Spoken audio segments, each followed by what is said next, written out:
একজন অনেক বড় পীর ছিলেন। আব্দুল কাদের জিলানী একটা বাল্যকালের একটা ঘটনা। তিনার নাম হযরত আব্দুল কাদের জিলানী রাহমাতুল্লাহি আলাইহি। তিনি যখন ছোট ছিলেন, তিনার বাবা ছিলেন না, তিনার মা শুধু তিনাকে মাদ্রাসায় পাঠাইছিলেন। পাঠানোর সময় তাকে দুইটা শিক্ষা দিয়ে দিয়েছিলেন। তাকে এক নম্বর শিক্ষা হলো, আমার সন্তান, তোমার তো দুনিয়াতে দেখার জন্য কেউ নাই, তোমার তো বাবা নাই, তাহলে তোমাকে দেখবে কে? তোমাকে দেখবে কেউ। ওই জন্য তুমি যখন নাকি মাদ্রাসায় যাবা, কারোর সাথে কোনো ঝগড়া করবা না, কারোর সাথে কোনো লাগালাগি করবা না। আর আরেকটা 2 নাম্বার শিক্ষা দিয়ে দিয়েছিল, ও বাবা, তোমার যাই কিছু হয়ে যাক না কেন, তোমার মুখ থেকে কখনো মিথ্যা বলবা না। কি বলবা না? কখনো মিথ্যা বলবা না। তিনাকে মাদ্রাসায় যখন যাওয়ার সময় তিনাকে কয়েকটা টাকা পয়সা মুদ্রা দিয়ে পকেটের মধ্যে দিয়ে সেলাই করে দিয়েছিলেন। আগের জমানায় চোর ডাকাতের অনেক ভয় ছিল, ওই জন্য টাকাগুলো সেলাই করে দিয়ে দিয়েছিলেন যদি কেউ দেখতে না পারে। তিনি মাদ্রাসায় যাওয়ার সময় রাস্তার মধ্যে ডাকাতে ধরলেন। ডাকাতে ধরার পরে আব্দুল কাদের জিলানী একজন 6 বছরের একটা বাচ্চা, তিনাকে ধরলেন, ও বাবা কোথায় যাও? ডাকাতে ধরলেন, কোথায় যাও? তখন বললেন মাদ্রাসায় যাই। তখন বললেন, তোমার কাছে কি কি আছে সবকিছু বাহির করে দিয়ে দাও। ডাকাতে বলার আগে আব্দুল কাদের জিলানী সমস্ত কিছু পকেটের মধ্যে যে টাকা পয়সা গুলো ছিল সমস্ত কিছু বাহির করে দিয়ে দিল। সুবহানাল্লাহ পড়ে।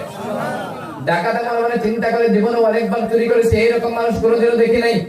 সাধারণ একটা যুবক, এই যুবক যেন তাকে বলার আগে সমস্ত কিছু দিয়ে দিল। ওই যুবককে বলেন, ও যুবক, তুমি যে বলার আগে সমস্ত কিছু দিয়ে দিলা, এইগুলো তো আমি নিয়ে নিব। তখন বললেন, আপনি যাই কিছু করতে পারেন, আমার কাছ থেকে সবকিছু নিয়ে নিতে পারেন, কিন্তু আমার মুখ থেকে কখনো মিথ্যা পাবেন না। কি পাবেন না? মিথ্যা পাবেন না।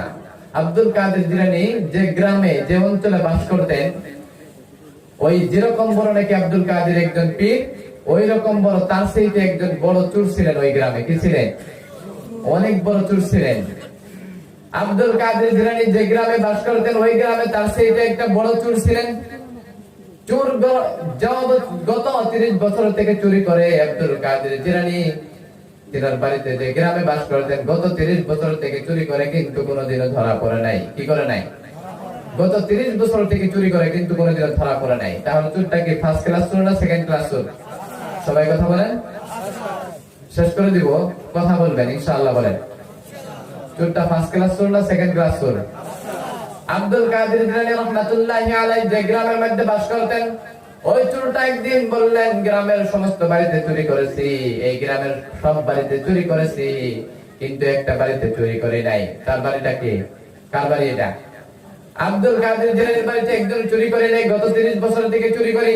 একদিন মনে মনে ভাবলেন যে আজকের রাতটা আব্দুল কাদের জিলানীর বাড়িতে চুরি করব, ডাকাতি করব, আর কারোর বাড়িতে চুরি করব না। ডাকাতের যে কমিটি গুলো ছিল, যে লিডার গুলো ছিল, তাদেরকে বললেন, ও ভাই, আজকের রাতে আব্দুল কাদের জিলানীর বাড়িতে চুরি করব। তখন বললেন, আপনারা যাইতে পারেন, আপনি যাইতে পারেন, আমরা ওইখানে যাব না, কারণ আব্দুল কাদের জিলানী একজন পীর, তার বাড়িতে আমরা চুরি করব না, কারণ তার বাড়িতে চুরি করতে গেলে ধরা পড়ে যাব, ওই জন্য তার বাড়িতে চুরি করব না। আব্দুল কাদের যখন নাকি রাত্রের বেলা ঘুমাচ্ছিলেন, ঘরের মধ্যে ডাকাতটা ঘরের মধ্যে প্রবেশ করলেন, সিং করে প্রবেশ করলেন। প্রবেশ করার পরে ডাকাতের যে প্রয়োজন ছিল, যে সামানগুলো যে দরকারি ছিল, সমস্ত কিছু বস্তা এবং ব্যাগের মধ্যে ভরিয়ে নিলেন। নেওয়ার পরে যখন নাকি রাত হয়ে গেল অনেক, আব্দুল কাদের জিলানী তিনি ঘুমের মধ্যে ছিলেন, কিন্তু ডাকাতে মনে মনে ভাবে যে আব্দুল কাদের জিলানী একজন সঠিক পীর না, কারণ সে যদি সঠিক পীর হতো তাহলে তার ঘরের মধ্যে প্রবেশ করেছে, সে নিশ্চয় আমাকে ধরতে পারতো। বুঝেন নাই? আব্দুল কাদের জিলানী একজন সঠিক পীর না, যদি সঠিক পীর হতো তাহলে নিশ্চয় আমাকে ধরতে পারতো। ওই জন্য আব্দুল কাদের জিলানী একজন সঠিক পীর না, ওই জন্য আমি আব্দুল কাদের জিলানীকে বিশ্বাস করি না। কিন্তু রব্বুল আলামিন রাত্রে যখন নাকি 12টার সময় হয়ে গেলেন, আব্দুল কাদের জিলানী যখন নাকি তাহাজ্জুদের জন্য উঠবেন, ওই সময় আল্লাহ রাব্বুল আলামিন 12টার সময়, ঠিক 12টার সময় আব্দুল কাদের জিলানীকে আল্লাহ রাব্বুল আলামিন সজাগ করে দিয়েছেন। তিনি ঘুম থেকে উঠে দেখে ঘরের মধ্যে একজন চোর প্রবেশ করেছে, একজন ডাকাত প্রবেশ করেছে। এখন যদি আব্দুল কাদের জিলানী যদি বিছানা থেকে যদি উঠে যায়, তাহলে চোরটা দৌড়িয়ে পালিয়ে যাবে।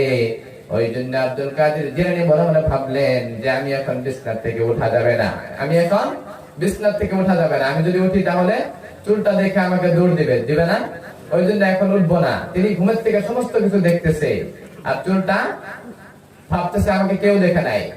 চোরটা মনে মনে ভাবলেন যে এখন তো রাত 12টা হয়ে গেছে, আব্দুল কাদের জিলানী এখন তাহাজ্জুদের জন্য উঠবে না, আব্দুল কাদের জিলানী এখন তাহাজ্জুদের জন্য উঠবে, আমার আর এখানে থাকাটা উচিত না।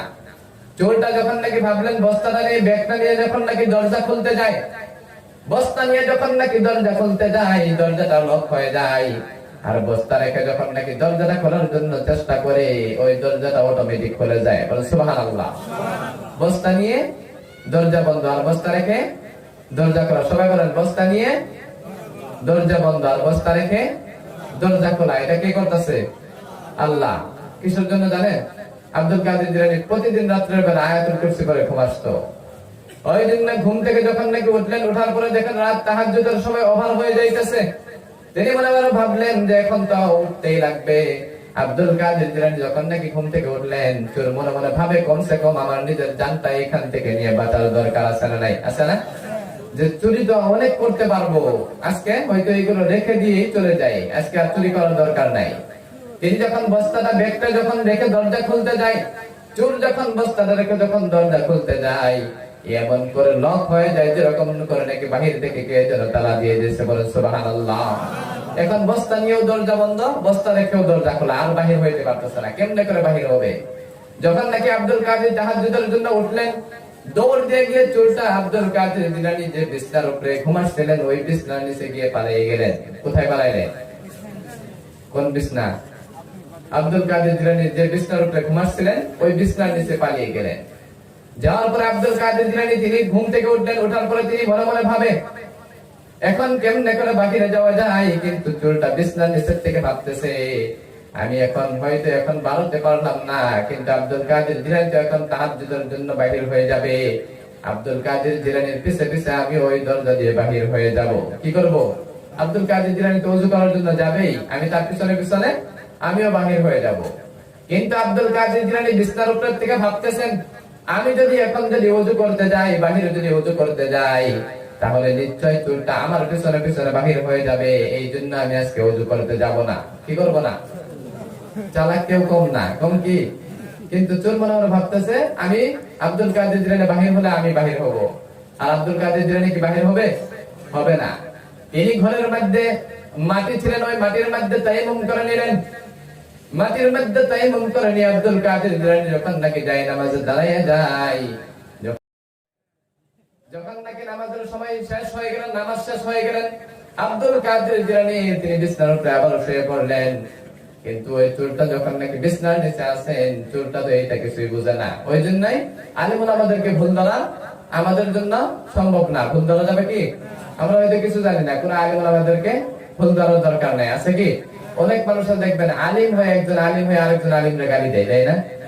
গালি দেয় না? নেই, এগুলো করা যাবে না। একজন মুসলমান আরেকজন মুসলমান ভাই, এমনিতে একজন আলিম মানুষের মুখে গালি মানায় না। মানে কি? মানায় না। ওই জন্য আল্লাহ আমাদেরকে হেদায়েত দান করুন, সবাই বলে আমিন। চোরটা এখন কোথায় আছে? বিছনার নিচে। আর আব্দুল কাদের জিলানী বিছনার উপরে। চোরটা মনে মনে ভাবলেন হয়তো তাহাজ্জুদের সময় বাহির হতে পারলাম না, সকালবেলা ফজরের সময় বাহির হয়ে যাব। এখন তো হয়তো আব্দুল কাদের জিলানী তাহাজ্জুদের জন্য মসজিদে যায় নাই, কিন্তু সকালবেলা ফজরের জন্য মসজিদে যাইতে লাগবে। লাগবে না?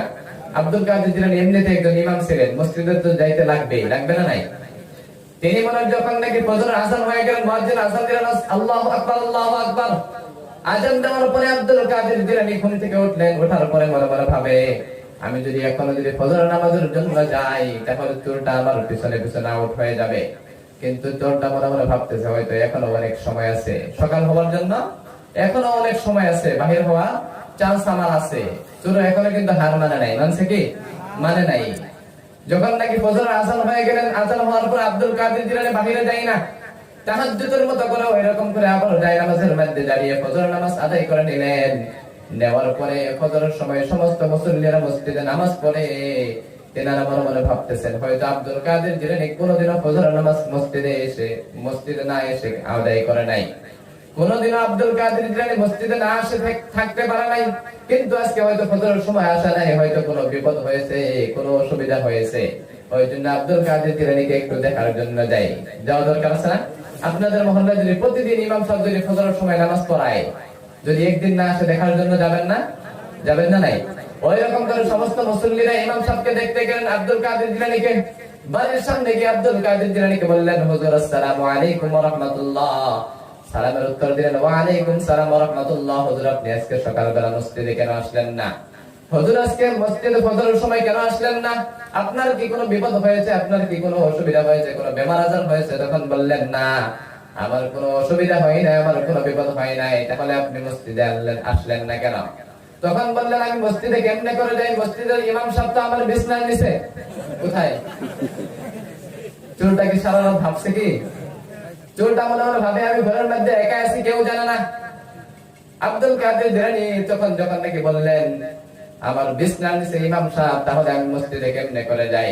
যাওয়ার সময় তখন বললেন, হুজুর ঠিক বুঝতে পারলাম না, ইমাম সাহেব তো আপনি নিজে, ইমাম সাহেব তো আপনি নিজে, তাহলে ইমাম সাহেব বিছনার নিচে কেমনে করে হবে? সঙ্গে সঙ্গে ওই চুলটা বিছনার নিচে থেকে বাহির হয়ে গেলেন, যে নিশ্চয় আমি সারা রাত যে ভুল ধারণার মধ্যে ছিলাম, আমি ভাবছিলাম আমাকে কেউ দেখে নাই, কিন্তু আব্দুল কাদের জিলানী দেখছে। সেটা দেখার কারণ হলো, প্রতিদিন আব্দুল কাদের জিলানী রাত্রের বেলা পরে ঘুমাসতেন। কোরআন শরীফের সবচেয়ে শ্রেষ্ঠ আয়াত, আল্লাহু লা ইলাহা ইল্লা হুয়াল হাইয়ুল কাইয়্যুম লা তা'খুযুহু সিনাতুন ওয়া লা নাওম লাহু মা ফিস সামাওয়াতি ওয়া মা ফিল আরদ মান যাল্লাযী ইয়াশফা'ু 'ইনদাহু ইল্লা বিইذনিহি ইয়া'লামু মা বাইনা আইদিহিম ওয়া মা খালফাহুম ولا يحيطون بشيء من علمه إلا بما شاء وسع كرسيه السماوات والأرض ولا يؤوده حفظهما وهو العلي العظيم سبحان الله ولا يؤوده حفظهما যে ব্যক্তি নাকি প্রতিদিন রাতের বেলা আয়াতুল কুরসি পড়ে ঘুমাবে, তাহলে রব্বুল আলামিন ওই বান্দার সারা রাতের জন্য জান মালের হেফাজতের দায়িত্ব আমার আল্লাহ নিজে নিয়ে নেবেন। সুবহানাল্লাহ।